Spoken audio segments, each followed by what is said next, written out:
Welcome to Kenton Teaches. Enjoy the video. You begin by choosing the 3 core courses that determine your GPA trajectory, then map their major deadlines. Once done, block 2-hour focus sessions in your calendar and treat them like class. Make sure to find the syllabus and faculty office hours now, because early contact prevents confusion later. Also, note one campus support service, tutoring, counseling, or library research help, and schedule an introductory visit. This small action saves time and prevents scrambling before exams. You now construct daily habits that scale. Consolidate every deadline into one planner and review it each morning.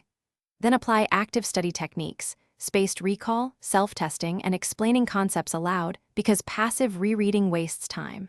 Once you have study blocks, join or form a weekly peer group. Rotate roles so someone quizzes, someone summarizes, and someone researches. Make sure to log outcomes after each session, since data tells you what to adjust and prevents repeating ineffective strategies. You finish by working backward from final exams and major projects, building a 4-week revision plan that prioritizes weak topics first. Once done, incorporate instructor feedback immediately and submit small drafts early to reduce last-minute panic. If you feel overwhelmed, triage tasks by impact and deadline, and escalate to your advisor or counselor for workload management.